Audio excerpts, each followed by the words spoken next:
And I give the call to the member for Macarthur. Thank you very much, Madam Deputy Speaker. It gives me great pleasure to rise to speak today on the motion moved by the member for Leichhardt, and I congratulate him on his continuing and strenuous efforts to reach a stage where TB can be eradicated.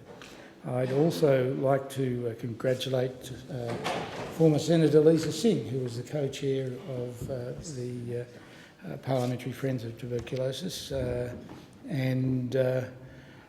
she was also a tireless worker in this field, and I do miss her. I'd also like to congratulate the member for Newcastle, who's the new co-chair, who likewise is determined in her efforts to try and improve our funding for the Global Fund to try and reach the ultimate eradication of tuberculosis.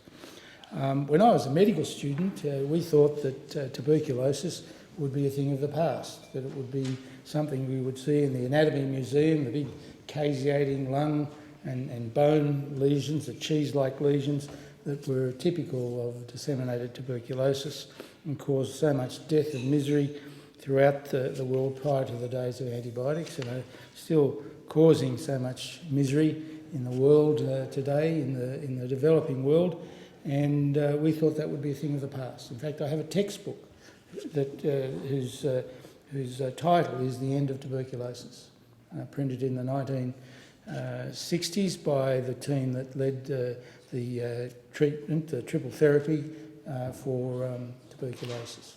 We thought it would be eradicated, and sadly it's not the case.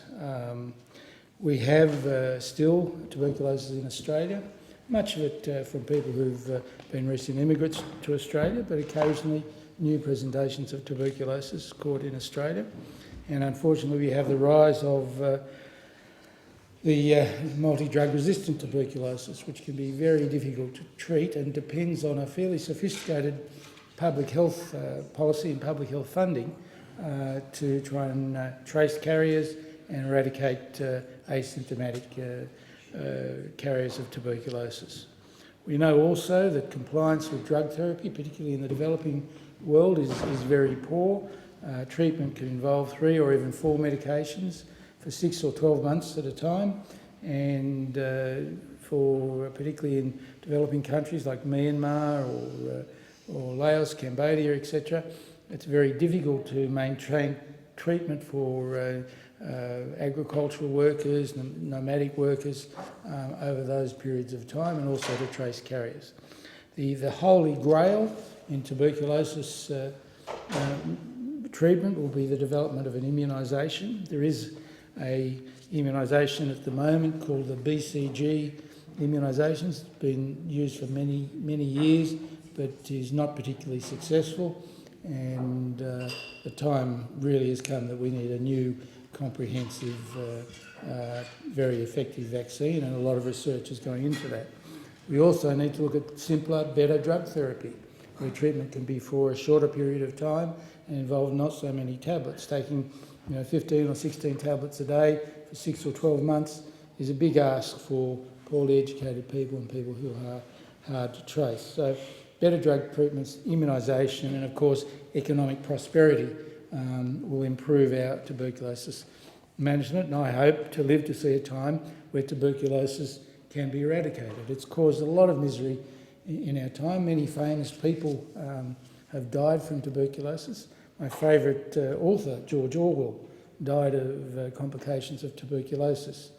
My mother's first cousin, Alex Griffiths, who started the Currumbin bird sanctuary in the Gold Coast, moved to Queensland because he was diagnosed with tuberculosis during the Second World War, and moved to a warmer climate of Queensland to recover from his tuberculosis. Luckily, around the time that he was diagnosed, triple therapy was being developed, and he did recover, although he had severe lung damage from tuberculosis.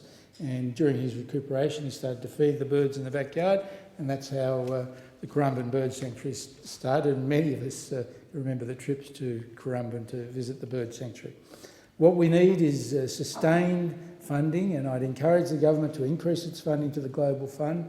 And I thank the Global Fund and Results Australia for bringing this to the attention of everyday Australians, and I thoroughly commend the bill to the House. Oh. Thank you.